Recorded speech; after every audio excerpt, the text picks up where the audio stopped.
Bienvenidos y bienvenidas al nuevo episodio del podcast de Sofira. Hoy tenemos con nosotros a una persona pues, que nos va a hablar de cosas profundas de una manera sencilla. Podemos hablar de filosofía. Tenemos a Enrique Forniés con nosotros. Él es el fundador del podcast Filósofo y Persona. Y bueno, este tema de la filosofía, que probablemente a muchos y a muchas de los que nos escucháis os parece un tema complejo, porque probablemente cuando hemos estado en el instituto o cuando hemos tratado de indagar un poco, pues nos ha parecido bastante complejo. Él lo cuenta de una manera súper sencilla en su podcast y bueno, cuando nosotros lo hemos escuchado, David y yo, pues lo hemos escuchado con atención, tiene episodios, no sé cuántos tiene, 14 o 15, ahora nos contará.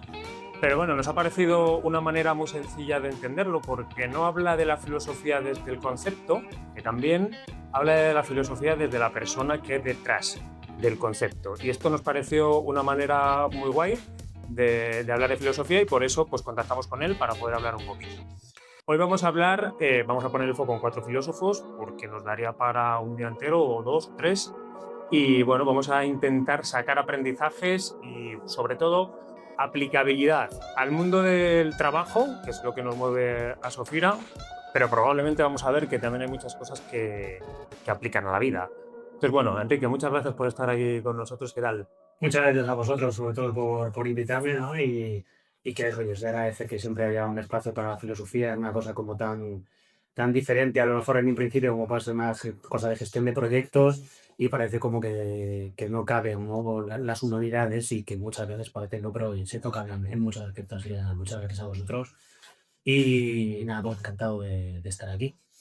Bueno, quiero hacerte primero una pregunta que siempre solemos hacer a todas las personas que por aquí, Mm, y es, ¿quién es Enrique? ¿Qué le mueve en este mm. mundo? Y luego ya, si quieres por empezar a profundizar, pues este término de filosofía que decía yo, ¿por qué no suena todo siempre como, uff, filosofía duro, paso, no quiero saber mucho de esto? Mm. ¿Qué opinas tú de la importancia que tiene esto? Bueno, yo en un principio, pues, fíjate que mis estudios en principio no iban orientados por la filosofía, ni siquiera por las letras, pero al final yo me hice bachillerato luego de ciencias puras. Lo que pasa es que luego al final acabé cursando la carrera de humanidades y a partir de ahí ya me metí en la filosofía. Fue mejor el primer día de la carrera llegar y sentarme, empezar a escuchar la primera clase, que fue Introducción al Pensamiento Antiguo y Clásico, y deslumbrarme. O sea, para mí fue algo increíble, apasionante. Ostras, todas estas cosas que yo me leo por gusto, ahora de repente me las van a preguntar en el examen, voy a tener que estudiar lo que me gusta. ¿No? Y a partir de ahí, pues ya, pues para arriba. Y la docencia siempre me ha parecido algo donde yo podía aportar y que me llena a mí personalmente. Entonces, no, pues tengo ahí el ten content de decir, mira, aquí me aporto y luego después encima yo me siento bien haciéndolo y creo que estoy aportando un bien para, en general para la sociedad, ¿no? Y bueno, pues oye, estoy muy contento de dedicarme a ello. Y los adolescentes son un mundo apasionante. Sí. Un mundo apasionante. Un mundo mucho mejor de lo que mucha gente pinta, la verdad. Yo la verdad que ahí estoy bastante asombrado con ellos porque son gente siempre inesperada. Entonces eso es genial. Y luego, pues lo que preguntabas ahora, ¿no? De la filosofía y toda esta idea a lo mejor de cómo es algo pesada o abstracta o difícil de comprender. Yo creo que más es un tema muchas veces de que los problemas que plantean pues, estos filósofos, a lo mejor como puedan ser un Platón, un Aristóteles, por ponernos así los más antiguos que se estudian, ¿no? Los más lejos, precisamente es eso, que nos queda lejos la vida que ellos llevaban y los problemas a los que se enfrentaban. Entonces, la manera en la que ellos explican las cosas o la manera en la que ellos ven solución a sus problemas, pues muchas veces nos parece como inaudita o absurda, pues porque entonces no contamos con muchos reconocimientos que ellos no tenían o nuestra cotidianidad está marcada por cosas diferentes a las que ellos veían, ¿vale? Básicamente. Entonces, pues cosas como, por ejemplo, que Platón, para hablar de las partes del alma, pues nos haga una comparación con un carro alado, ¿no? Pues claro, como hoy en día esto, como después para los chicos, pues, como es un carro alado, ¿no? Claro, pues no había concept, claro, entonces lo que había que había carros, pues oye, pues hablaban de carros, ¿no? Entonces, esa lejanía, yo creo, con la vida de esta gente nos dificulta mucho muchas veces el poder como comprenderlo, ¿no? Empatizar y entender que lo que estaban haciendo realmente era algo, eh, pues algo serio, como así decirlo, ¿no? Muchas veces como, bueno, ¿y estos que habrían tomado o veo para decir todas esas cosas? Como no, es que la sensación de verdad que ellos tenían cuando contaban esto, ojo, que nada misma que tú tienes cuando hablas de física o hablas de biología o hablas de, ¿no? Que pues eso, que que todo el tema de pues, la teología con Tomás de Aquino es algo que se estudia en las universidades, ¿no? Que es que no dista de lo que se estudia en otras carreras y demás, en cuanto a seriedad, claro, en cuanto a temática, pues muy diferente. Entonces, claro, todas esas distancias, ¿no? Yo creo que nos impiden muchas veces como verla como algo más cotidiano de lo que muchas veces es, ¿no? Y un poco es lo que también quería hacer con eso, ¿no? Con el podcast, sobre todo a la hora de comentar la biografía de los autores muchas veces, pues hacer ver que son los problemas, las soluciones que plantean surgen pues, de su cotidianidad muchas veces, de la manera en la que ellos viven, de cómo ellos experimentan las cosas, de los problemas de su tiempo y de cómo estaba estructurada la sociedad en su momento. Entonces, claro, pues entonces, sin entender eso, ¿no? Parece como una cosa bastante, pues eso, abstracta o fuera de, pues eso, fuera de la lógica o fuera, digamos, de la cotidianidad, ¿no? La filosofía. Pero si me insertas, digamos, en un contexto y les cuentas, pues, un par de anécdotas de su vida también, ¿no? En el caso, pues, de las clases, y les haces ver que eran personas, pues, divertidas, o que eran un tío que era un plomo, o que un tío que era demasiado estricto con sus horarios, no muy buena Kant, o Hume, ¿no? Hume, por lo visto, que era un tipo que la gente preguntaba, si te invitaban a una fiesta, la gente preguntaba si ver Hume, porque que era muy divertido ir con él, ¿no? Por lo visto, la gente quería sentarse a ver Hume, porque durante la cena, pues sabéis que vas a tener una charla pues, muy divertida, muy amena, ¿no?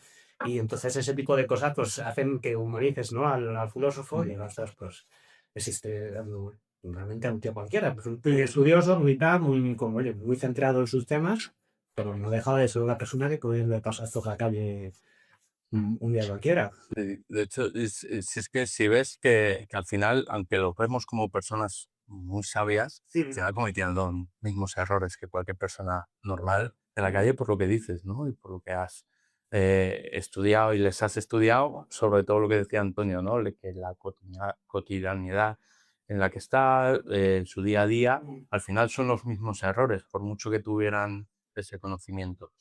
Y si quieres, vamos a empezar a profundizar en alguno de ellos, en concreto con Epíteto, que al final nosotros lo vemos, y este bloque lo vemos como que nos puede ayudar a trabajar esa higiene mental que tenemos nosotros. Y por entender un poco quién era este filósofo, claro, Epíteto era esclavo. Y nació esclavo, de hecho creo que su nombre en griego significa pues, como prestado, ¿no? O posesión o algo así, que era como llamaban a los esclavos. Y es curioso porque siendo esclavo ha llegado a ayudar a mentes que vemos en puestos súper importantes de la historia, ¿no? A emperadores y demás. Entonces, cuéntanos un poco esta historia de Epícteto, cómo su forma de ver la vida y ha podido inspirar a esas personas tan influyentes. Sí, efectivamente, ¿no? Y lo cuentas, ¿no? Que al final él en un principio era esclavo y de hecho era curioso porque además él era esclavo de una persona que había sido esclavo a su vez. Y sin embargo, ¿no? Epafrodito, que era su amo, pues tampoco era una persona empática con los esclavos, ¿no? Pues él, claro, él al fin y al cabo le rompe el pie, ¿no? Cuando le está retorciendo el pie, le dice, oye, si sigue retorciéndome el pie, me lo vas a romper. El otro sigue, y hasta que Tomás se rompe y le dice, ¿y quién ha salido perdiendo? ¿No? Le dice, Pícteto, pues tú, ¿por qué? Porque ya tienes un esclavo cojo, o sea, ahora te tiene que comer precisamente tu posesión, pero rota. Como una fuerza, que es el ejemplo cotidiano de lo que pasa. Claro, exacto, ¿no? Me fuerzas a hacer algo, pues tomas algo. Tú, pues oye, ahora, ¿qué? ¿Sabes? Yo no quería hacerlo, pero ya te he avisado, ¿no? Entonces esa cabezonería muchas veces de tirar por el mismo camino y decir, pues si te aviso que esto va mal, ¿no? Pues eso es lo que aquí está diciendo Sen, ¿no? Y decir, ostras, pero él asume que esto era una circunstancia que no iba a poder remediar porque su condición de esclavo le prohibía rebelarse contra su amo, ¿no? Bueno, luego después, realmente no se sabe muy bien en qué momento es liberado, ¿no? De repente la documentación que existe de él es como esclavo y de repente, pues, unos años más tarde, de pronto empieza a aparecer ya como si fuera una persona libre. No sé si no se sabe si finalmente compró, si le otorgó la libertad o demás, pero no está que fue libre y bueno, pues dijo un momento en que en Roma, pues el gobernador dijo, oye, mira, el emperador dijo, no quiero filósofos cerca, porque está enfrente, pues Vale, a las que Pues yo para lo entrego, ¿no? Sí. Estaba en el podcast, mi hijo es como un plano del jolí, la sabiduría fuera, ¿no? Claro, aquí veo podcast, exacto, esta gente muy peligrosa, pues porque al fin y al cabo, pues eso, empiezan a tener ideas a la gente, ¿no? Que es un poco también lo que le pasó luego antes, vaya, a Sócrates, y cuanto más lejos mejor, ¿no? Y entonces dijo, bueno, pues me exilio, ¿no? Y entonces, bueno, me exilio, me voy con el exilio. Y en vez de decirme, oye, mira, pues que fatal, que horrible, ¿no? Que ahora estoy exiliado y he perdido todo lo que tenía, pues lo que hace es montar de nuevo su escuela y ahí precisamente ya, pues oye, realmente es un momento adecuado para hacerse un nombre nuevo, como quien dice. Y ahí pues tienen un montón de gente, sobre todo de la nobleza y demás, y ahí se hace un gran nombre y es curioso porque además le- los textos que tenemos de él no son escritos por él no escribe nunca, sino que uno de sus alumnos es el que tomando notas de sus clases orales, luego después pues ya las agrupa y las publica, vaya. Y de ahí vienen luego después los pocos escritos que tenemos de él. Pero sí, entonces claro, al final pues simplemente pues tomando lo que tiene, asumiendo que hay cosas que él no va a poder controlar y bueno, pues simplemente tomando el control de aquellas cosas que están en su mano. Esa es, digamos, la gran, ¿no? Yo creo que la gran enseñanza de Epicteto, ¿no? Es decir, ostras, pues hay cosas que haga lo que haga, van a suceder sí o sí, porque no dependen de mí, porque dependen de la voluntad de otros, porque dependen, pues, de la política del momento, dependen de la meteorología o lo que sea, pero aquello que está en mi mano, pues oye, yo lo voy a tratar de manejar, controlar y sacar adelante. Si puedo montar una escuela aquí, pues la monto. Si la puedo montar allí, pues la monto allí. Yo no decido dónde, pero oye, la voy a montar. Si me exilian de allí, pues la monto allí. Y por lo menos esa capacidad a lo mejor de, eh, digamos, asumir que hay cosas que siempre van a quedar fuera de tu control y que los resultados no van a ser los que tú quieres, pues creo que es una gran enseñanza de él, ¿no? Que al final, pues oye, no todo va a estar siempre bajo tu control y frustrarte por ello, pues tampoco te va a llevar a ninguna paz. Claro, y aquí, un poco también por aclarar, aunque también lo que yo decía al principio, todas estas vidas o todos estos filósofos, estos personajes, los cuentas en tu podcast, que es súper interesante, porque siempre empiezas como el episodio contando un caso real que es aplicable, ¿no? O puede ser a una empresa, o puede ser a la vida, y luego vas enganchando con la vida del personaje y al final sacas una conclusión. Entonces, creo que aquí hemos hablado un poquito de Epicteto, creo que conviene profundizar para entender otras cosas. Pero a mí sí que me gustaría también decir, porque, claro, para que la gente entienda dónde está ubicado Epicteto, porque la gente yo creo que conoce más, aunque puede conocer el nombre, pero conoce más la filosofía estoica, ¿no? Sí. Muy de moda a día de hoy, creo que mal utilizada en muchas cosas, porque se está utilizando mal para mí en los negocios y en la manera de llevarla a cabo, pero esto es una filosofía de vida que a mí me gusta mucho, yo lo he aplicado mucho, he leído mucho, he leído a Seneca, he leído a Epicteto muchos años, y sobre todo centrarlo en esto que es importante, es, oye, cómo sacar la conclusión correcta y la clave correcta, que es poner el foco en aquello que podemos controlar. Es que parece sencillo, es que es súper complicado, es que es súper complicado, porque hay tantos estímulos, tantas cosas que suceden que es como, no sé, entonces, a mí sí que me gustaría, no sé si puedes dar una pincelada también para que la gente entienda qué es esto del estoicismo, bien entendido, una pincelada de tu opinión, para que también, pues si escucha otras cosas por ahí, que pueda atar cabos y, bueno, y a lo mejor profundizar un poquito más, no Sí. quedas solamente con la capital. Bueno, pues un poco, pues eso, extendiéndonos, ¿no? Lo que hemos dicho acerca de lo del saber que puedes controlar y que no, ¿no? Y además también una cosa que parece más, no sé si parece más compleja de lo que es, o parece más sencilla de lo que es, no me queda muy clara tampoco, porque es aprender a desear aquello que realmente quieres, ¿no? Que es una cosa que es muy difícil y es muchas veces complicada de hacer encajar en la cabeza, ¿no? Cuando yo, por ejemplo, con mis alumnos, ¿no? Que siempre les digo, ¿no? Lo mismo, pues, ahora mismo, ¿quién querría estar aquí, en clase, ¿no? Y prácticamente nadie levanta la mano, o sea, si se levanta uno la mano, generalmente es mentira. No quieren estar ahí, quieren estar fuera, como es lógico, el lugar normal. Digo, vale, pero ¿quién quiere sacarse el curso? ¿No? Dijo, "Uf". Claro, entonces, claro, y sí que levanta la mano, pues prácticamente todo el mundo está ahí, claro, obviamente, ¿no? Entonces, digo, pues quieres sacarte el curso, la manera de hacerlo es estar aquí, ¿no? Entonces, el enseñarles que hay una diferencia entre muchas veces lo que queremos, sí, lo que queremos, a lo que nos sentimos inclinados y lo que queremos, ¿no? Es algo que también es muy importante, porque al final las cosas hacia las que, digamos, muchas veces sientes inclinaciones, pues están dentro de eso que no controlas. ¿no? Porque al fin y al cabo, pues, oye, pues, no sé, te gusta a alguien, o al fin y al cabo, pues, eres una persona que, pues, de entender todo me cuesta poner la tarea y preferimos estar tirados en el sofá muchas veces viendo Reels y perder el tiempo allí, ¿no? Nos sentimos inclinados a eso. Pero claro, el saber decir, ostras, que no, tengo que controlar y tengo que saber qué deseo o qué quiero para precisamente actuar en consecuencia, ¿no? De lo que quiero hacer, ¿no? Hoy, por ejemplo, me hablabas una alumna a la que yo quiero convencerla de que haga la pago. Ella me dice que va a terminar el bachillerato, pero no va a hacer la pago, y no sé tal. Me dice que bueno, ya sabrá lo que la vida le depara y que le va a llevar por donde le lleve el viento, que ella es un alma libre y tal. Y digo, mira, digo, precisamente no. Digo, si vas donde te lleva el viento, tú lo que no eres es libre. O sea, precisamente eres presa de lo que te ve en el momento, de los batazos de la vida, ¿no? Entonces, tienes que decidir qué es lo que quieres hacer y entonces actuar en consecuencia y eso te va a dar la libertad, ¿no? Entonces, un poco es eso, ¿no? Precisamente en el manual de estoicismo precisamente que tiene Epicteto, plantea un caso, ¿no? De decir, oye, ¿por qué te quejas o por qué envidias a esta persona que se ha puesto como en un cargo público, que es un senador? Y tú sabes lo que ha tenido que hacer para ser senador. Tú sabes a quién le ha tenido que hacer la pelota. Tú sabes a toda la gente que ha tenido que estar detrás de ella para conseguir llegar a eso. ¿Tú quieres estar haciendo eso? Y es porque igual no quieres ser senador, ¿no? Pues, es esto, ¿no? El decir, ostras, es que muchas veces envidiamos o pensamos que nos gustaría estar en un puesto y es como, ¿de verdad tú quieres, no? Es como una empresa donde dices, tú quieres el puesto de tu jefe, ¿no? De verdad lo quieres, porque a lo mejor no, ¿no? Que es verdad que cobra más, o a lo mejor, es verdad que a lo mejor entra un poco más de aptitud y demás, pero ojo, ¿de verdad quieres hacer lo que este señor hace, otra señora hace, luego después los fines de semana, o las reuniones que se traen con estas otras personas, o a lo mejor no quieren, ¿no?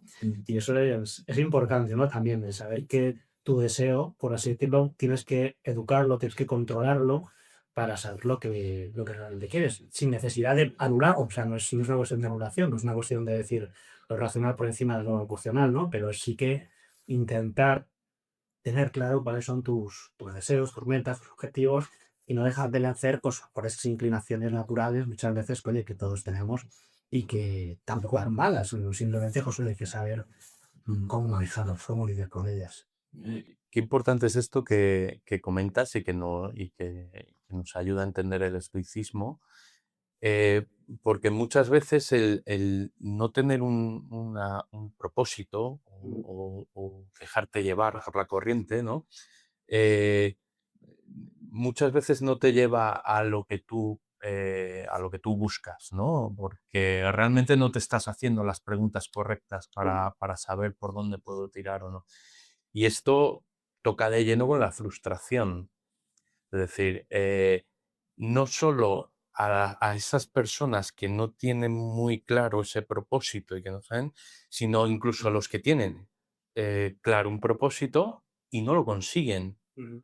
Y aquí es importante, en esta parte de buscar esa higiene mental, el entender lo que has dicho, que es la clave de esta corriente, que es la dicotomía del control, es decir, entender qué es lo que está en tu mano y de esas cosas no depender de las decisiones de otro, ¿no? Y solo depender de lo que tú puedes hacer y trabajar esa pregunta que te tienes que hacer. Entonces, llevándolo al día a día de una persona que nos está escuchando y dice, oye, el martes, un martes cualquiera. Hace muy bonito esto, ¿no? Claro, Muy bien, muy bien. Está muy bien hablar de cosas, ¿no? claro, pues un martes que si yo voy al trabajo, yo tengo claro mis funciones, pero ¿cómo puedo poner en práctica esto un día cualquiera de mi día a día? ¿Cómo podríamos ayudarle? Hombre, en un principio, pues, bien de ver claro, también, pues, en general, viendo un poco también tu rutina en general, tu día a día, por así decirlo, tu agenda, ¿no? Y viendo también, pues, lo que dices tú, pues, en qué momentos, a lo mejor, cuáles son tus aspiraciones a nivel personal y en muy profesional, viendo si lo que tú quieres es, pues no lo sé, tener una cierta salud, digamos, a nivel físico, y si entonces necesitas para ello, por ejemplo, hacer ejercicio antes de irte de casa o a volver de casa, pues asegúrate que tienes esos huecos para empezar, ¿no? Y a lo mejor, oye, pues eso te obliga a levantarte antes de lo que te obligas, pues oye, de lo que ahora mismo haces, ¿no? O luego en el trabajo, pues oye, pues evidentemente todos tenemos unas tareas que realizar y unos, digamos, una burocracia que ordenar, ¿no? Todo el mundo. Y entonces, pues oye, siempre cabe la posibilidad de meter pues esas pequeñas, digamos, notas tuyas particulares que puedes a lo mejor hacer que las cosas cambien un poco o entregar las cosas, pero al fin y al cabo entregarlas siempre con la nota de yo creo que esto a lo mejor se puede cambiar, yo creo que esto lo he hecho porque es lo como se hace, pero oye, yo te propongo que a partir de ahora lo podemos hacer así y demás. Y bueno, yo creo que un poco en línea con lo que quizá toquemos después, ¿no? Con eso, con la responsabilidad y con el pensamiento crítico, ¿no? Que muchas veces habéis hablado vosotros en el podcast, de decir, ostras, el hecho de que las cosas se hagan así no quiere decir que se llevan a hacer así, ¿no? Son cosas diferentes. Muchas veces, pues eso, nos dejamos llevar por esa inercia y no nos paramos un momento a decir, bueno, pero a lo mejor hay otra manera de hacer esto, o a lo mejor podemos introducir un cambio aquí, un cambio allá, y mejorarlo. Y vosotros podamos hacerlo como... Aumentar esa adaptabilidad, ¿no? A tu entorno, que no es más que la resiliencia, ¿no? La componente humana, la resiliencia es adaptarse a las circunstancias. Bueno, a ver, como digo, podemos hablar mucho y seguir Sí. profundizando, porque ya decía, el estoicismo creo que es una filosofía que a mí me gusta mucho, ¿eh? A mí me ha ayudado a muchas cosas, Sí. pero bueno, vamos a seguir continuando. También voy apuntando, para que la gente mantenga la estructura del podcast, vamos a ir pasando de épocas.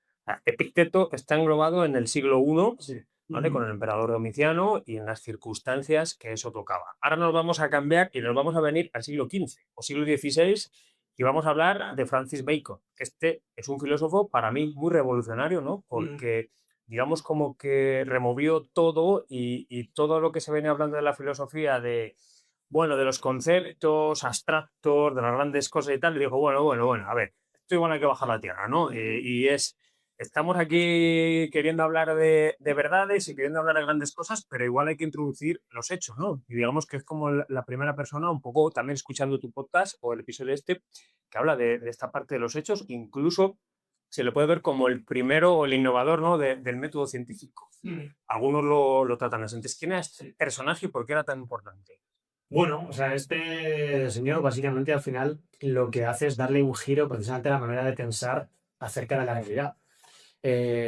Lo curioso, a mí me resulta siempre muy curioso, ¿no? Y la manera en la que además luego también trato siempre de explicarlo, es que, claro, forma parte pues, de ese despegue de la revolución científica y cuando ya la ciencia empieza a cobrar una fuerza independiente, además de la filosofía y otros temas. Y es curioso porque además toda la revolución científica surge muchas veces, bueno, surge de un momento histórico en el que la teología pretende cobrar mucha fuerza y pretende recuperar un campo que es propio suyo, que es la explicación precisamente pues, de la existencia de Dios y demás. Y al hacerlo, digamos que defiende la idea de que es una cuestión sobre todo relacionada con la fe y con la, digamos, pues eso, con la fe, vaya, con la fe, con la creencia y demás. Entonces, claro, eso, que en un principio lo hacen como buscando fortificar, por así decirlo, su campo de estudio, hace que toda una serie de personas digan, pues que entonces todo esto no tiene nada que ver con la razón y no tiene nada que ver con un estudio empírico. Fenomenal. Pues entonces tenemos todo un campo nuevo abierto que es el estudio de la física, vaya. Y entonces ahí empieza, digamos, entonces, a mí eso sí me resulta muy interesante porque además es eso, ¿no? El hecho de querer, digamos, decir yo quiero fortalecer esto, sin embargo, de repente deja abierto un campo que es como estás, que es precisamente el que luego después se ha hecho grande, como quien dice. Y bueno, pues Francis Bacon, sobre todo lo que él ve es que toda la filosofía acerca de la naturaleza que se había mantenido hasta el momento, que es la de Aristóteles, es una filosofía que mete muchas entidades o cuestiones metafísicas que no son ni demostrables, ni observables, ni se puede ver cómo funcionan, ¿no? Entonces, al final es como, pues eso, explicar una cosa metiendo un misterio, ¿no? Metiendo una inexplicación, no sé si se puede decir eso, pero bueno, no es decir, no, por ejemplo, Aristóteles pues hablaba de que las cosas, en un principio, si tú las mueves, todas esas cosas, todos los objetos tienden al reposo, ¿no? Entonces, él decía que para que algo se moviese, pues tenía que haber siempre una fuerza aplicándola a los objetos, porque en cuanto dejes de aplicar una fuerza, pues el objeto se detiene. claro, eso se ve, ¿no? Observable. Entonces, claro, él decía, mientras un objeto se mueve es porque tiene que haber una fuerza, ¿no? Entonces, esa fuerza tiene que estar actuando constantemente, aun cuando no haya una mano, por ejemplo, a lanzar la piedra. Que la piedra tiene que estar cargada con alguna fuerza que le haya, traspasado la mano, ¿no? Entonces, el cambio precisamente que hace Bacon es decir, no, no. O sea, los cuerpos no tienden a estarse quietos, tienden al movimiento rectilíneo uniforme. Es cuando aplicas una fuerza, no cuando se detiene, cuando se detienen. Entonces, él precisamente lo que dice es, no hace falta una entidad que esté constantemente empujando, ¿no? Es decir, no hace falta meter cuestiones metafísicas detrás de los fenómenos para explicarlos. Vamos simplemente a hablar de cómo se relacionan los fenómenos, ¿no? Es decir, vamos a ver lo que vemos y vamos a ver de qué manera existen relaciones entre los fenómenos, de cuando, en qué momentos, cuando uno está presente, otro también, y, digamos, cómo estadísticamente, cómo matemáticamente, unos se relacionan con otros. Entonces él rompe con toda una metafísica y con todas unas explicaciones que supuestamente, pues eso, se basan en entidades y se basan en un ser que está más allá de lo material, ¿no? Y mete la idea de que, al fin y al cabo, las matemáticas juegos sirven para explicar la realidad. Esto es una cuestión también que parece como muy obvia, ¿no? Que las matemáticas las utilizamos para explicar la realidad, pero que no es algo que se ha hecho toda la vida. O sea, sí, es que realmente hay un momento en el que se empiezan a aplicar para explicar la realidad, ¿no? Y eso también es algo que muchas veces nos rompe la cabeza, es decir, que ¿cómo? O sea, que antes no se usaban las matemáticas para explicar la realidad, ¿cómo? Entonces, ¿cómo se hacía? Si es imposible. No, con entes abstractos, con carros de fuego, con este tipo de cosas. Decía que había una fuerza que era el ímpetus, ¿no? Que era lo que empujaba las cosas y que se mantenían las cosas, que se transmitían a las cosas. Entonces, eso es algo que, claro, esas formas, pues lo que hablábamos antes, ¿no? De que muchas veces nos parecen abstractas las ideas filosóficas porque nos resulta muy complicado trasladarnos a ese momento histórico y a esa manera de pensar, ¿no? Que para ellos, pues eso, esa idea del ímpetus era una cosa seria, era una cosa científica, era una cosa, pues eso, basada incluso en observaciones que hacían ellos, lógica, o si esto se mantiene moviéndose es porque algo lo está moviendo, ¿no? Entonces yo creo que eso, pues lo concluimos al mismo, ¿no? Eso es lo que nos cuesta muchas veces, con el meterlo en ese marco de pensamiento y aprender a pensar de esa manera y ver lógicas las contestaciones que daban ellos, ¿no? Claro, lo que de alguna manera lo que introdujo Francis Bacon fue pasar yo creo que lo comentabas un poco en el podcast de Aristóteles es las características del objeto, pero él empieza a meterse en la condición humana, ¿no? Y empieza a meterse en intentar dar sentido según la capacidad humana para buscar una explicación de algo concreto, ¿no? Entonces, además él creo que estudió temas de derecho y se metió en temas de leyes y demás. Introdujo además el concepto de los hechos, ¿no? Y los hechos en función de la condición y las capacidades humanas. No sé si nos puedes un poco hablar, porque esto quizás es lo que hace cambiar la mentalidad, ¿no? En esa época a aterrizarlo a la condición humana, que no es lo mismo, una cosa no siempre es la misma y va en función de las capacidades del ser humano, ¿no? A la hora. Él, antes de esto también cometió un chascarrillo. Entiendo que a este tío le querían matar, porque estas cosas que estaba diciendo eran, bueno, o sea, locura máxima. Claro, en su momento esto se veía como una cosa absurda, claro, efectivamente, que no tenía, digamos, ninguna base, ¿no? Precisamente se veía como algo que no tenía base y claro, pues él además asume que el mundo encima ya ni siquiera es como, ¿no? Lo está diciendo, que es que los hechos varían en función de nuestra capacidad, ¿no? De nuestra naturaleza, que al fin y al cabo nosotros también somos seres naturales y que como tal, pues también estamos dentro, y como estamos dentro de la naturaleza, pues todas las leyes y todas las cuestiones naturales también nos afectan a nosotros, ¿no? Por ejemplo, pues eso es lo que él ve es que pues, antes, sobre todo pues eso, en Aristóteles, él asumía lo que se llama un realismo ingenuo, ¿no? Es decir, que él pensaba que la realidad que vemos es lo que hay, naturalmente, ¿no? Pero sin embargo, Bacon es de los primeros que dice, ojo, cuidado, que tenemos filtros puestos por naturaleza, o sea, es que tenemos ahí un montón, digamos, de capas.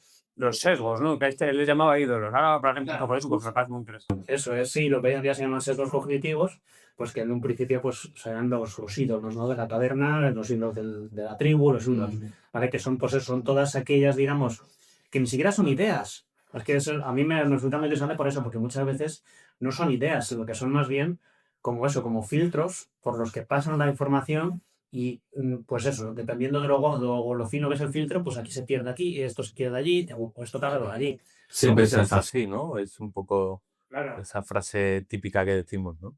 Pero, claro, por eso que no son unos prejuicios en el sentido de que tengas unas ideas preconcebidas, sino que realmente es que son maneras de ver la realidad que vienen en la naturaleza humana, ¿no? Pues eso, pues los ídolos de la tribu, ¿no? El ídolo de la tribu, que es este ídolo que tenemos los seres humanos simplemente por el hecho de ser seres humanos, ¿no? La búsqueda de patrones, ¿no? Me resulta muy, muy curioso porque, claro, pues esto da lugar muchas veces a supersticiones, ¿no? Pues si hago esto y este hábito, luego esto me sale bien, ¿no? Y no tienen por qué ser así, pero ya te da como la seguridad, ¿no? De que como tú has hecho esto y esto, ¿no? Y tengo en el examen aquí mi estampita y tengo aquí mi pata de conejo, pues entonces ya te va a salir bien, ¿no? Pero ya te sale bien porque tienes tú la tranquilidad de que tienes aquí tus...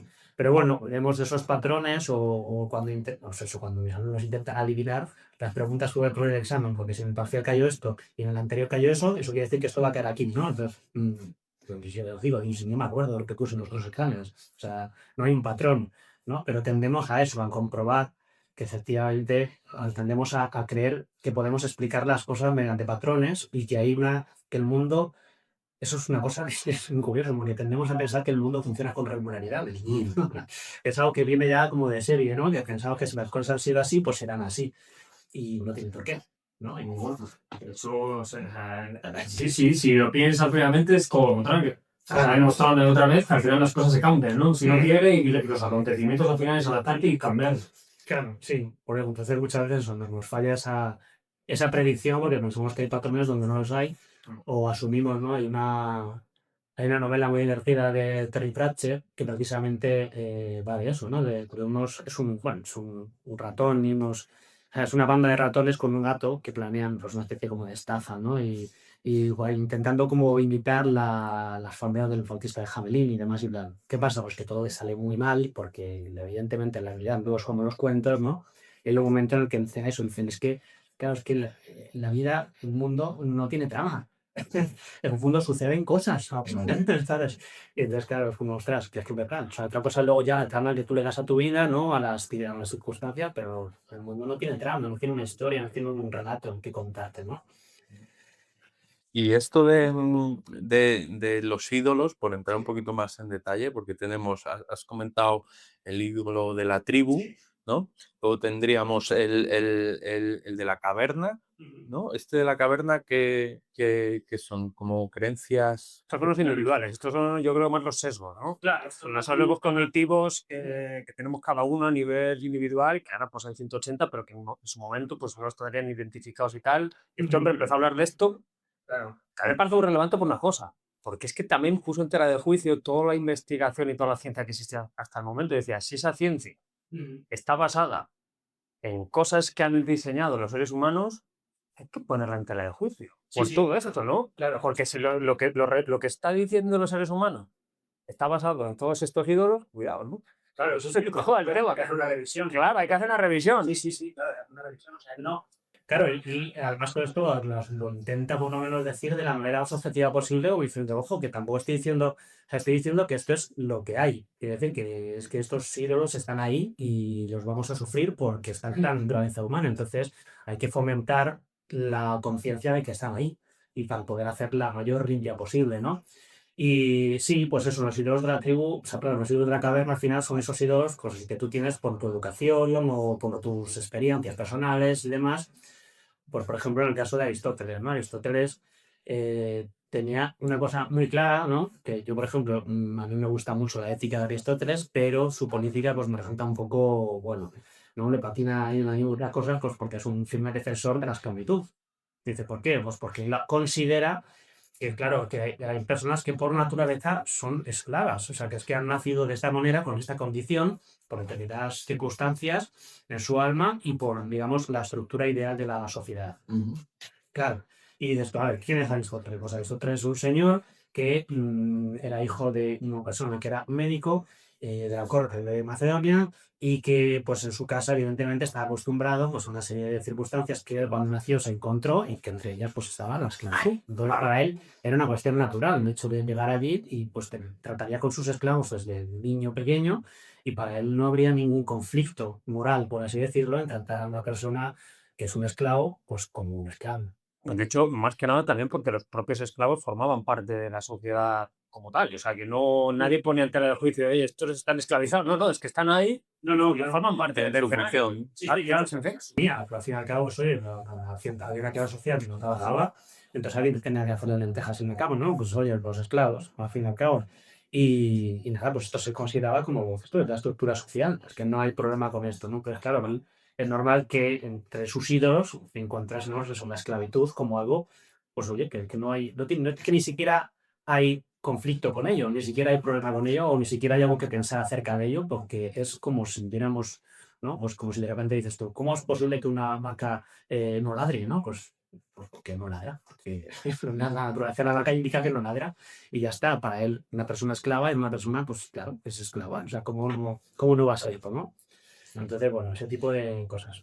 Luego hay otros más, ¿no? Ahí desde el foro. En el foro, que es un poco la interacción, ¿no? Entre individuos, ¿no? Que ahí también puede producirse ciertos sesgos, ¿no? Claro, sí, muchas veces son un poco son los usos del lenguaje que hacemos, que parece que el lenguaje muchas veces es una herramienta objetiva, ¿no? Pero que claro, simplemente el hecho de utilizar un concepto u otro, pues ya te lleva dentro un montón de creencias, un montón, digamos, de prejuicios que no has pensado en ellos, ¿no? Pues cuando hablamos, por ejemplo, de la evolución, ¿no? Cuando hablamos de cómo, por ejemplo, las plantas se adaptan al entorno. Y decimos, no, porque las hojas de los pinos, ¿no? Las acículas, pues están pensadas para que la nieve no se acumule en ellas. Y dices, no, ¿cómo que están pensadas? No están pensadas para nada. O sea, simplemente es que los otros árboles que no tenían estas hojas estaban muriendo y estos fueron sobreviviendo. Pero aquí nadie ha pensado nada, ¿no? No hay creación, no hay una creación donde supuestamente han ido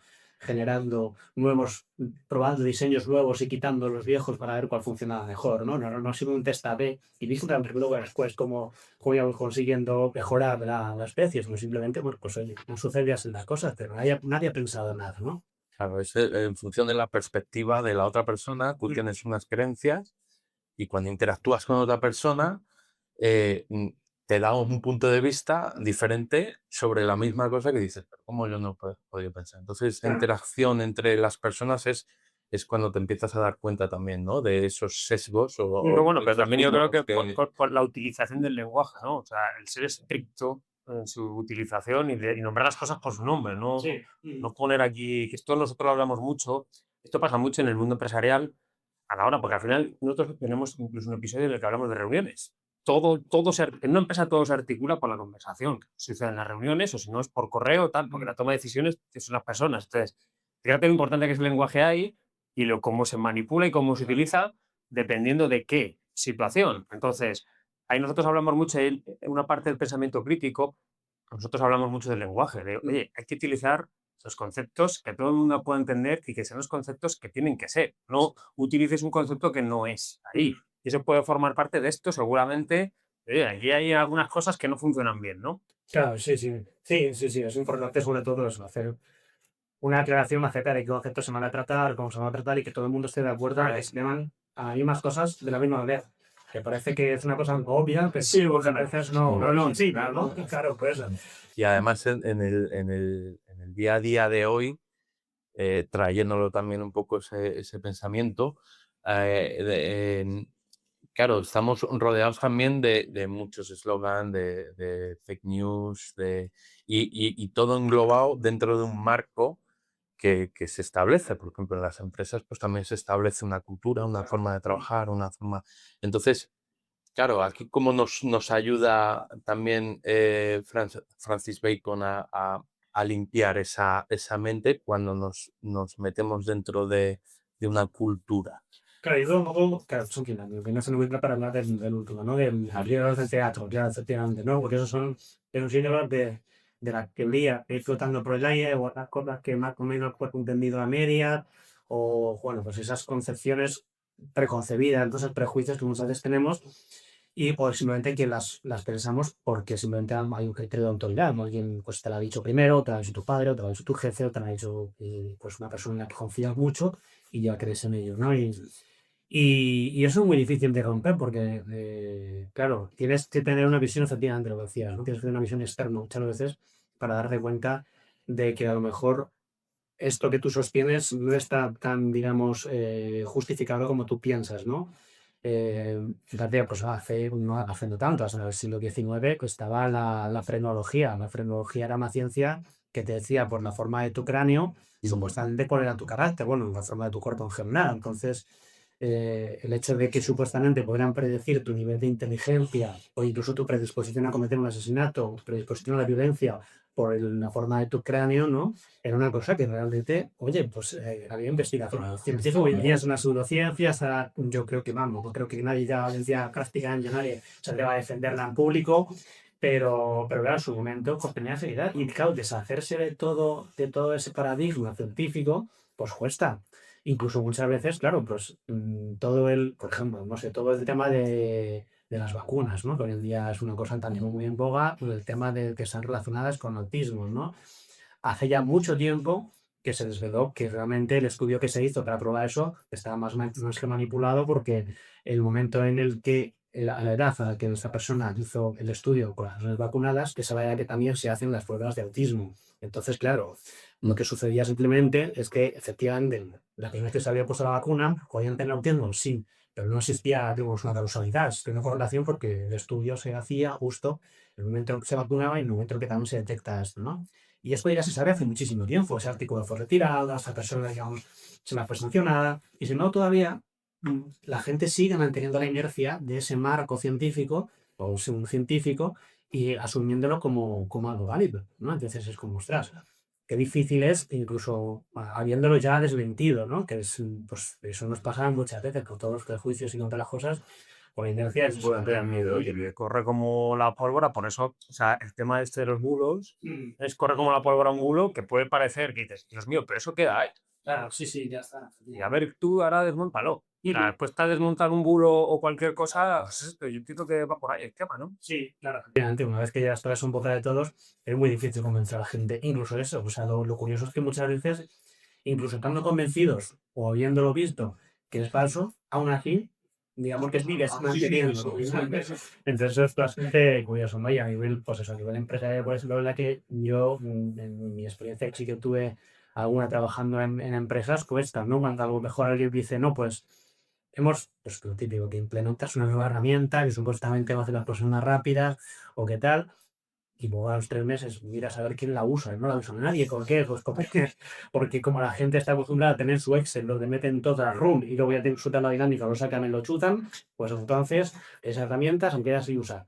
Y dice, pero si es que eso te va, que sí, que hay que alimentarla en un primer momento, a lo mejor que hay que tener un pequeño esfuerzo al principio, pero como ya está montado, ya todo el mundo tiene montado su estructura, su Excel y su tal, pues entonces eso no se utiliza y cuesta mucho romper esa idea. No, o sea, resistencias estas que nosotros llamamos resistencias en el mundo, digamos, técnico, ¿no? Del mundo empresarial, porque hay una disciplina que la sostiene el cambio.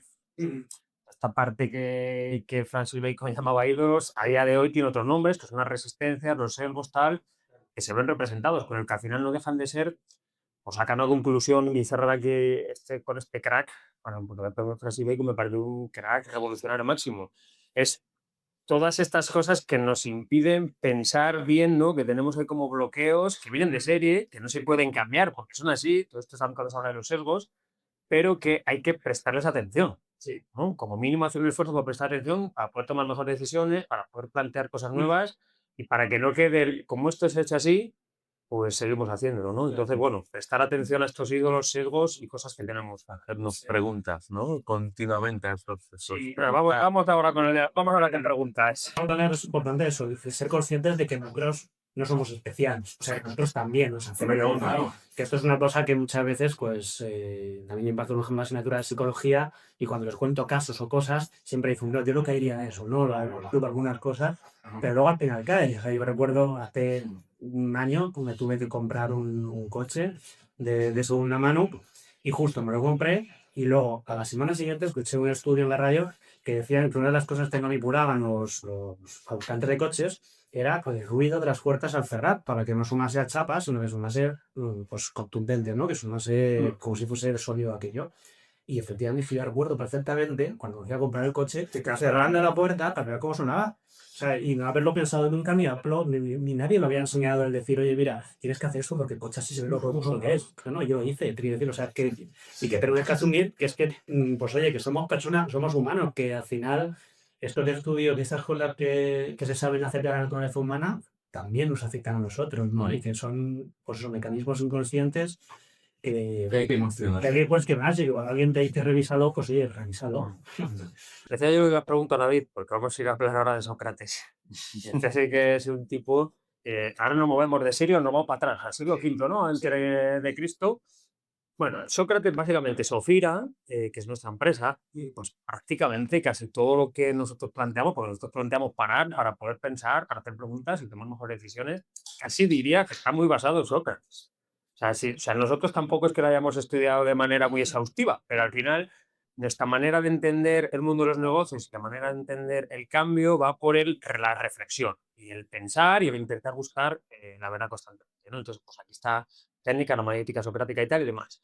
Pero vamos a hablar de Sócrates de una manera muy divertida. Porque divertida, también dramática. Sí. Porque a este tipo le hicieron un juicio y la parte divertida es porque el tío se empeñó en buscar si había alguien que era más sabio que él. O sea, una cosa que a mí me parece a día de hoy que te puede parecer cómica, pero que entonces era como una cosa muy importante, ¿no? Sí, sí, sí. ¿Quién es Sócrates para ubicarle y que la gente pueda saber un poco la envergadura de esta persona? Bueno, Sócrates realmente, a diferencia, por ejemplo, de la mayoría de la gente que luego se dedicaba al pensamiento, Sócrates venía de una familia muy humilde. Su padre era carpintero, su madre era partera y él pues tampoco parece ser que tuvo un patrimonio grande ni nada. Se sabe que estaba casado con una mujer que se llama Jantipa y bueno, pues que tenía varios hijos y de vez en cuando pues, también están documentadas incluso discusiones con su mujer y historias que tuvo ahí, pues porque bueno, pues evidentemente pues también debía ser un tipo difícil, ¿no? Alguien que de repente se levantaba, se de la plaza y ya volvía después a casa mucho más tarde. Pero claro, ese señor no tenía, no me imagino, decir, pues, tienes una familia, ¿no? No tienes oficio ni beneficio, ¿qué haces en la plaza con los amigos, ¿no? Y, y él, pues básicamente, empezó simplemente pues yendo allí, yendo a que era la plaza central de Atenas, a conversar con la gente simplemente y a preguntarles pues, sobre aquello, sobre lo que se consideraban expertos, ¿no? Y simplemente lo único que buscaba hacer era mostrarles las contradicciones que había entre las cosas que ellos sostenían y haciéndoles ver que todo aquello que ellos aseguraban o que tenían con tanto fervor, ¿no? Defendían tanto fervor, pues a lo mejor no era tan cierto, ¿no? No era tan seguro. Es decir, tampoco luego después aportaba una teoría acerca de las cosas, o no decía, no, porque tú estás equivocado y yo te voy a decir que cómo son las cosas, sino que realmente lo que te hacía era que te dieras cuenta, claro, muy que, ostras, hay unas cojorías, no hay unas contradicciones que tú no puedes resolver. Y entonces que incluso todos los conceptos y todos los argumentos que tú tienes te llevan a puntos muertos que no vas a poder resolver.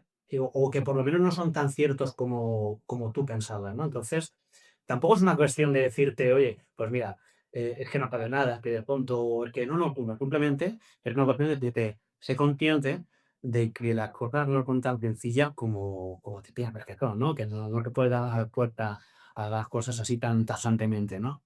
¿Y qué pasó? Pues claro, pasó lo que tenía que pasar, que ya aparece una amenaza, que los empezaron a decir, oye, es que delante de la gente dejas a gente de inteligencia como ellos, como Gordon y Butch, exacto, y al tío varias veces le dijeron, oye, pues estás tocando las reglas a quien lo debes. Sí, me parece gracioso Moreno, con la oferta cómica que tiene. Pero no, y es que, verdad, o sea, se lo dijeron varias veces, le dijeron, si sigues así, te vas a encontrar en la ruina, si sigues así, tal. Y al final, efectivamente, bueno, de hecho, él ya se había librado de una posible condena a muerte antes, porque, bueno, cuando Esparta lucha contra Atenas, la guerra del Peloponeso, unos años antes, Atenas pierde y entonces instauran un gobierno que son los 30 tiranos. Atenas pasa el trono a Esparta, instaura en Atenas un gobierno que son 30 tiranos y una de las cosas que hacen, bueno, pues es, digamos, expoliar a determinadas personas sus bienes pues para ir, digamos, financiando el Estado, ¿no? Entonces hay un momento en el que los 30 tiranos estos deciden que hay un antiguo general del ejército, que es León de Salamina, que hay que ir a por él para traerlo y que ser juzgado. Y Sócrates dice, yo lo voy, yo a por León escribina.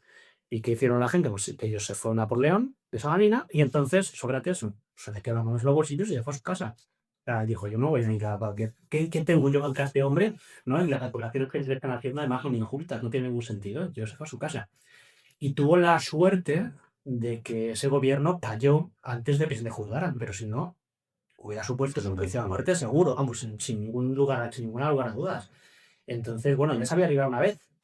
Sí, sí, Claro, era insistente. que sabía que estas cosas iban en serio, ¿no? Y luego, efectivamente, pues fue dejando en ridículo a mucha gente hasta que ya le acusaron, ¿no? De estar pervirtiendo a la juventud, ¿no? Le dijeron, es que perviertes a la juventud, les metes ideas raras en la cabeza, ¿no? Y además haces una cosa muy loca, ¿no? Que es que dices que tienes una voz en la cabeza que te dice cuándo no debes actuar, ¿no? Eso es como ya, tú decir, es un dios ahí dentro. Pero eso es la conciencia, entiendo, porque yo te lo había apuntado aquí, entiendo que él está hablando de su conciencia. Claro, ¿no? Claro, yo imagino que efectivamente ese es el tema y cuando la gente habla de esto, ¿no? Los estudiosos hablan de esto, hablan un poco de eso, ¿no? Del descubrimiento de la conciencia, o es esa voz que te dice, ojo, ¿no? Cuidado, ¿no? Que además aquí les dice que le dicen cuándo no actuar, o sea, ni siquiera le dice cuándo, que es un poco lo que hacen también, ¿no? Es decir, él no te dice, oye, por aquí, no, te dice, oye, por ahí, mira, ahí cuidado, ¿no? Pero tampoco te dice cómo sí, ¿no? Y claro, pues eso, pues han dejado dos cosas, ¿no? De meter dioses nuevos sobre la ciudad, ¿no? Y luego después de pervertir a la juventud, ¿no? De meter como ideas nuevas y encima además, pues eso, unas divinidades nuevas, ¿no? Entonces, pues ahí de la injunción a muerte. No me acuerdo del número de votos, pero son también unos votos muy ajustados que al final le convienen a muerte, ¿no? Que podía haberse liberado. Y lo más, como y lo más, ¿no? Lo que cada vez que lo leo, ¿no? O que lo cuento, me pone la piel de gallina, es eso de que al final a él le dan varias oportunidades también para redimirse, le dicen, bueno, pues eso, que él puede a lo mejor, ¿no? Pues tomar defensa de muy diversas maneras, ¿no? No solo como hablamos de cómo él puede escapar incluso de la cárcel, ¿no?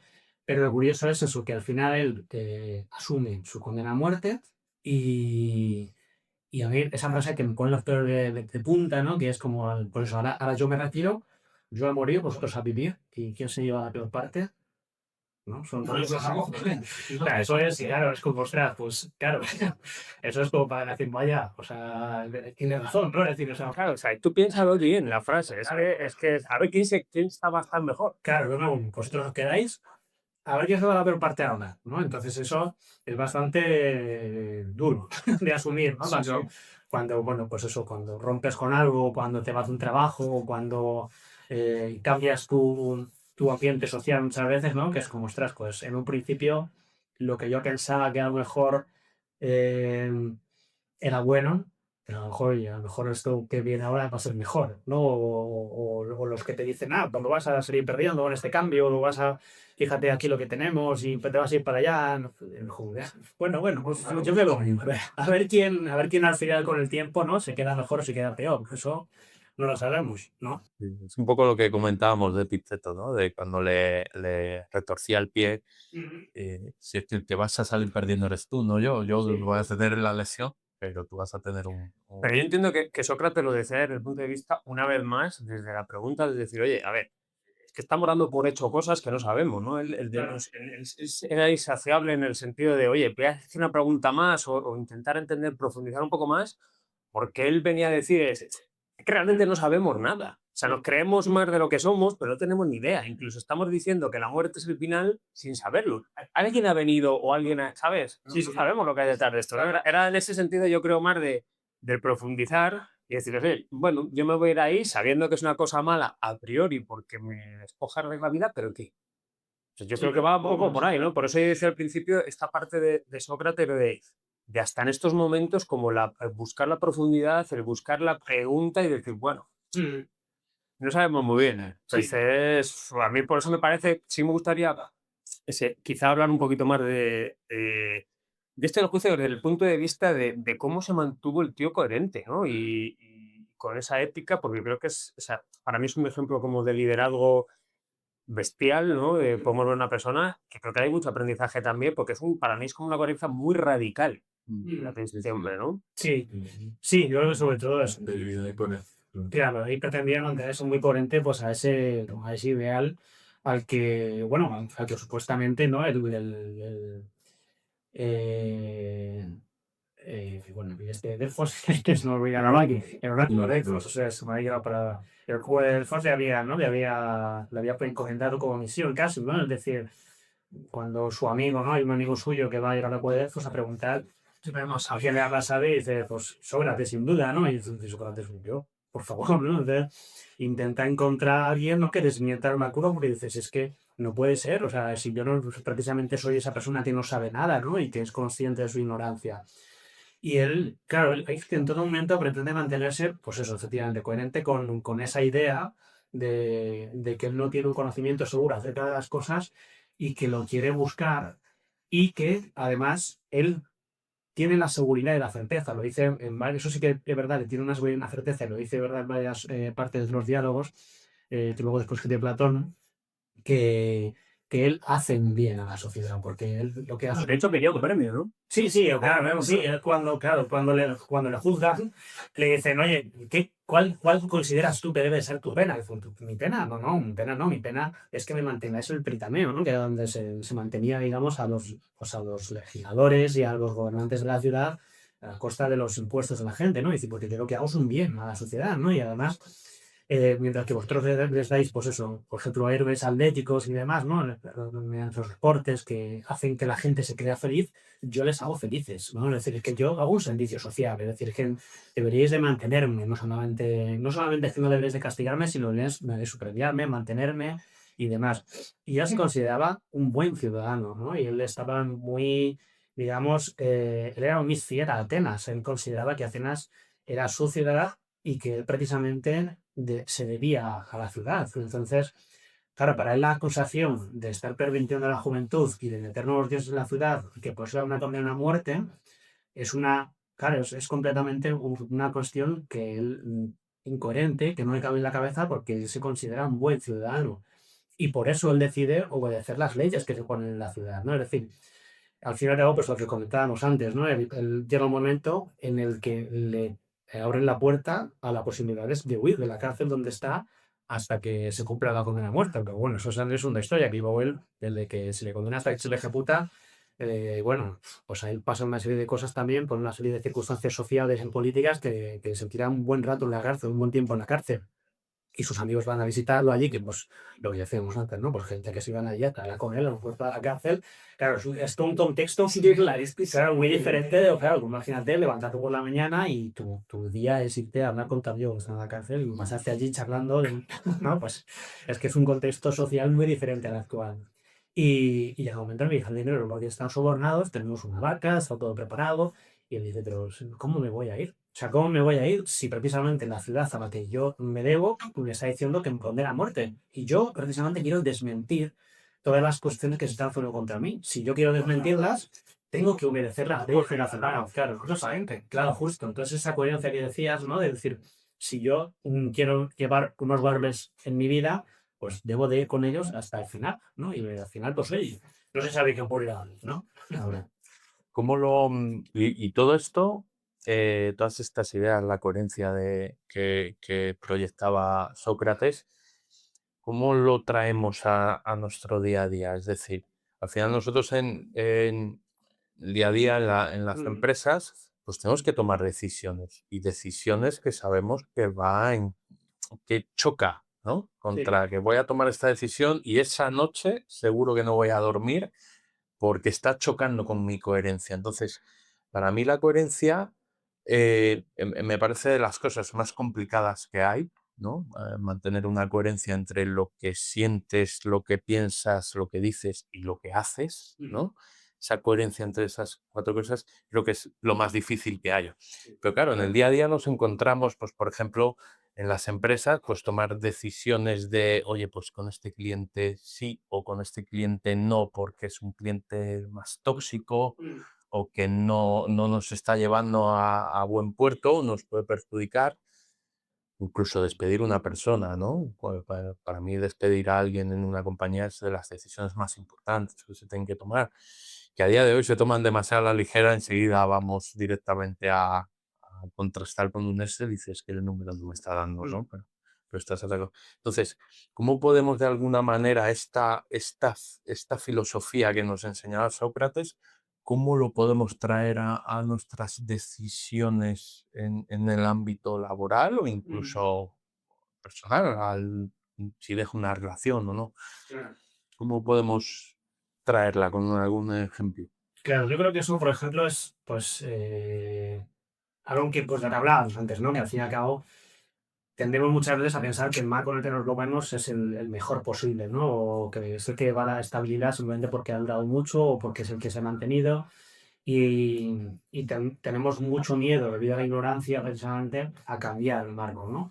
Pero que no sabemos muy bien si la nueva decisión va a ser para mejor o para peor. Entonces, bueno, pues tomarla, bueno, pues puede ser un buen camino a seguir porque pueden ocurrir cosas que no tenemos previstas o a lo mejor oye, la situación que nos encontramos es mejor de lo que pensábamos. Realmente no tenemos una certeza de lo que va a ocurrir, ¿no? Pues porque hablando, ¿no? Pues eso, a la hora de dejar, por ejemplo, una relación, por ejemplo, ¿no? Una relación, cuando alguien sufre una relación de maltrato, ¿no? Pues evidentemente la persona, al final, si realmente la persona maltratada es capaz de salir de esa relación, claro, realmente no va a ir muchas veces, no dejar de relaciones porque piensas que es que lo vas a estar peor solo, o que te va a encontrar por lado peor, o que al fin y al cabo todo va a ser igual, pero ahí realmente quien te queda con es la persona maltratadora. Realmente el otro que haga es libertad, ¿no? Pues en un trabajo a lo mejor puede suceder lo mismo también, ¿no? En un trabajo donde tienes un ambiente tóxico, un ambiente que te resulta difícil crecer, o un ambiente donde, bueno, pues no tiene valor a lo mejor las tareas que estás haciendo, pues oye, dar un salto a otro lado pues, aunque de miedo, realmente el miedo es la ignorancia, no es algo que realmente esté fundamentado, ¿no? Sino simplemente sueño, pues debido a la ignorancia y debido a la incertidumbre que te causa esto, pues es normal que a lo mejor te resulte difícil tomar esta decisión. Y bueno, un poco también lo que hablábamos al principio también, ¿no? Desde un poco, yo creo que es muy importante tener claro los conceptos en los que se manejan las cosas y llamar las cosas por su nombre. Y en esto, por ejemplo, Sócrates también era muy bueno, o sea, en el hecho de ir sacando frutillas, las contradicciones a los argumentos para encontrar dónde está el punto débil, para, simplemente para señalarlo, para decir, mira, pues aquí no, esto ya no, por aquí no paso, o pues si esta persona, si tengo una situación laboral que es muy perjudicial porque no puedo crecer, porque no tengo espacio, pues hacerlo ver. Simplemente, por ejemplo, y ya está. Es decir, y hacerlo ver y que yo creo que me claro que a poder tú pues, algún puesto o reclaman determinadas cosas y ya está. Pero no es pues eso, fácilmente. Bueno, a ver, vamos a ir cerrando ya con Sí. qué otro, una filósofa en este caso.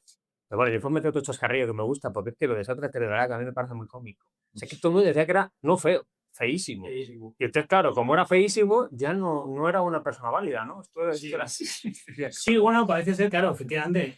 Eso, mira, es una cosa curiosa porque Esto es igual que lo que decía antes, la teoría esta de lo del cráneo, ¿no? sí, Que venía de eso. claro.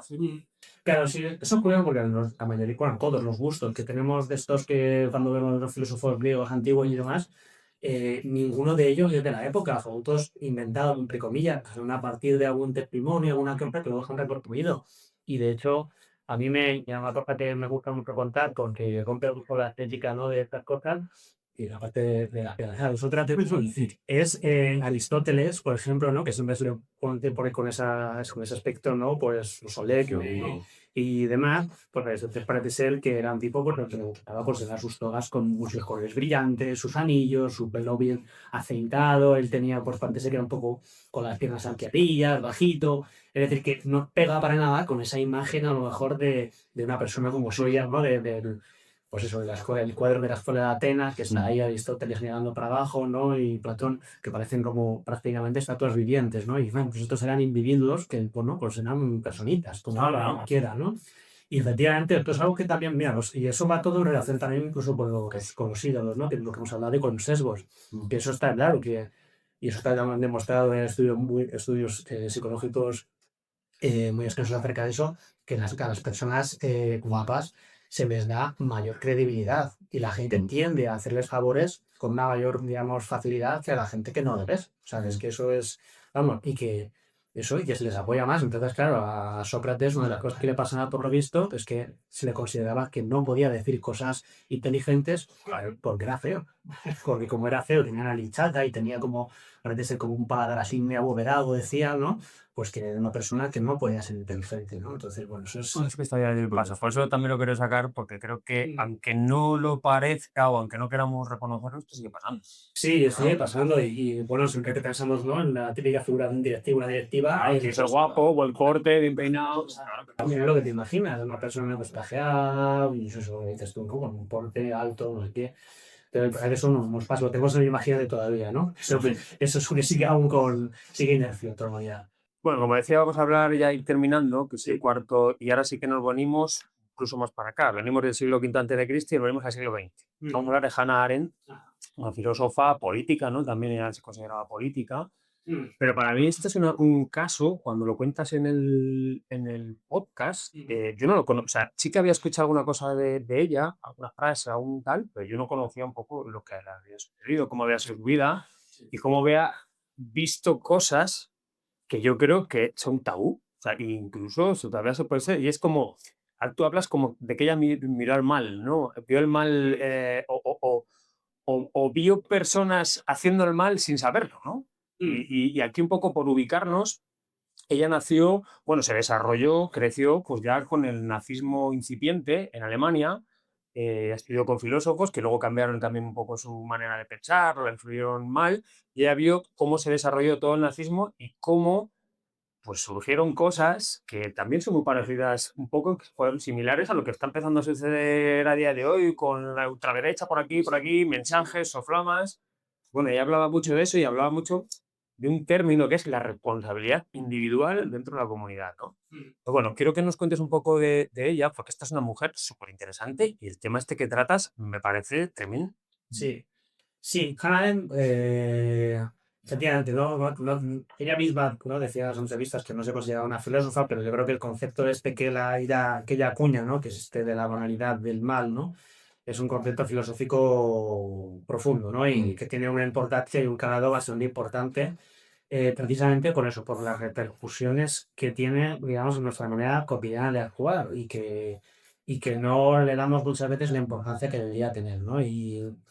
Pues eso, como que estamos acostumbrados para tener una estructura, estamos acostumbrados para tener unas pautas y unas normas que seguimos y no nos paramos a pensar a lo mejor en las repercusiones, o no nos paramos a pensar si realmente las consecuencias de estos actos son las que queremos, incluso ni siquiera nos paramos a pensar que haya consecuencias en los actos, ¿no? Es decir, que eso es algo bastante curioso porque nos pasa, ¿no? Por ejemplo, el caso del juicio de Adolf Eichmann, ¿no? Que es un tema que cubre ella, ¿vale? Es un juicio donde, pues, después de la Segunda Guerra Mundial, pues, se juicia, digamos, a muchos mandatarios nazis, y entre ellos, pues, está este señor, la Eichmann, y él, básicamente, Eichmann era burócrata, no hacía nada más. Una de las cosas que hacía era, básicamente, asegurarse de que el papeleo para que los trenes que iban luego después a los campos de concentración, o sea, el papeleo necesario para que los trenes saliesen en orden, digamos, y con llenos hasta arriba y bien, digamos, todo organizado, para que todo se produjese, este señor se encargaba de dar los permisos necesarios para que esto sucediera.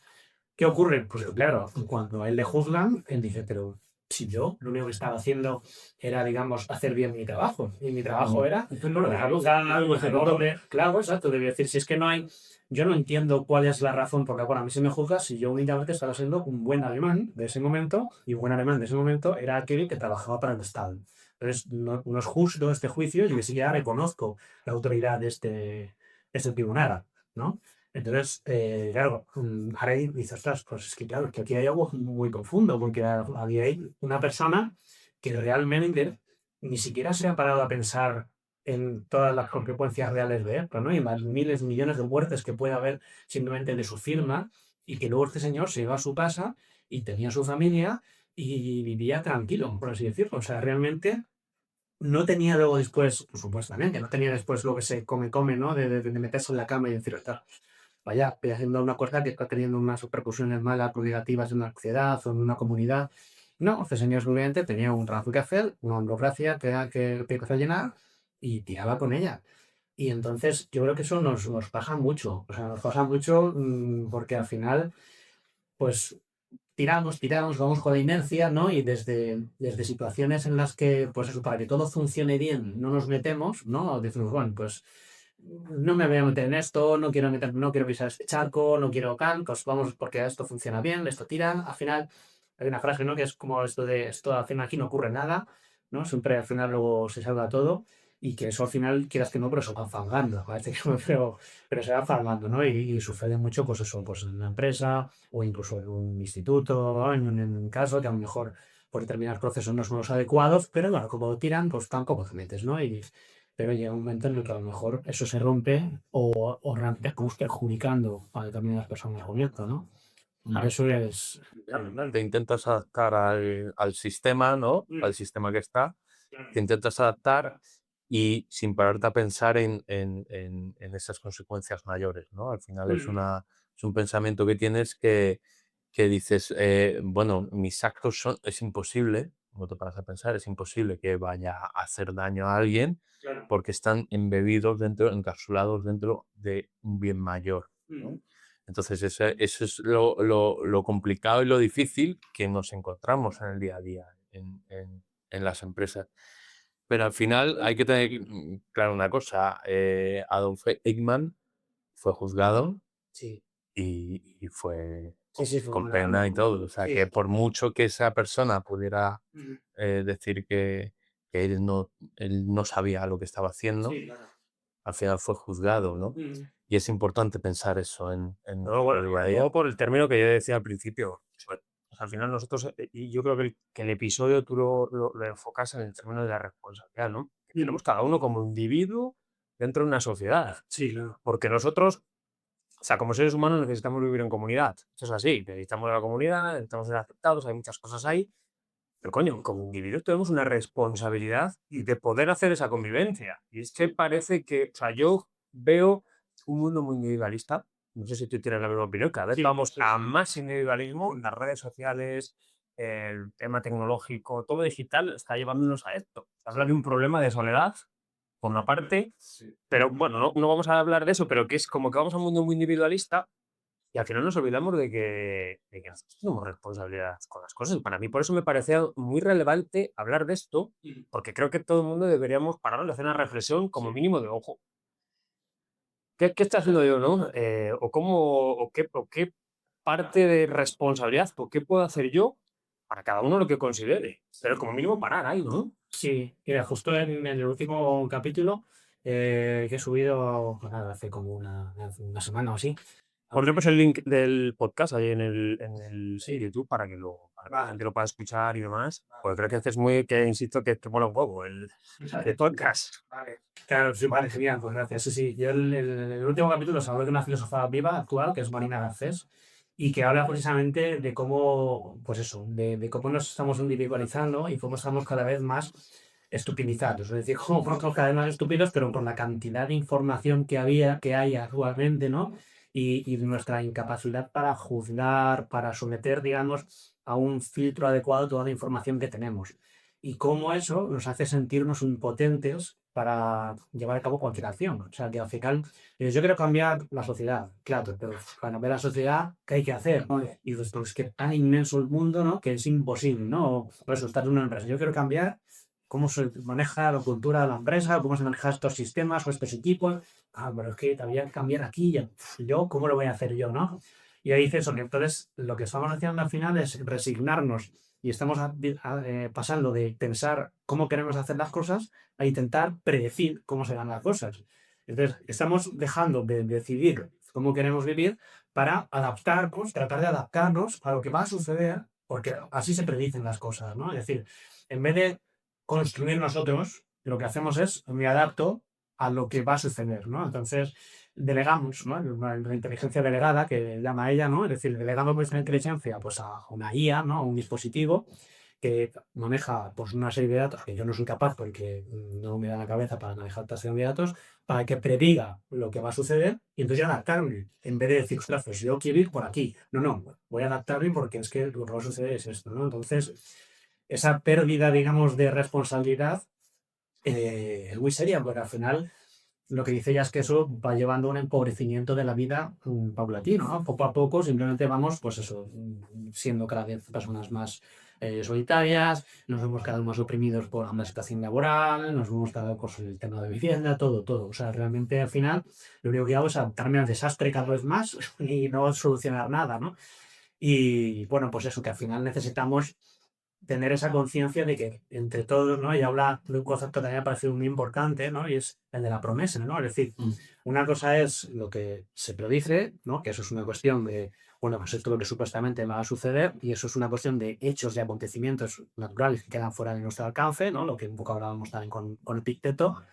Pero otra cosa es la promesa, una promesa que al fin y al cabo es simplemente una palabra, pero que es cuando tú estás, digamos, apostando a que tú con alguien vas a construir algo porque tú le prometes que esto va a decir, no, vas a construir con esta persona algo, ¿no? Porque una promesa siempre es una promesa con alguien, ¿no? Entonces, me parece muy interesante esa diferenciación, ¿no? Entre pensar y el predecir, ¿no? Y el adoptar siempre al desastre y hacer una promesa como motivación, ¿no?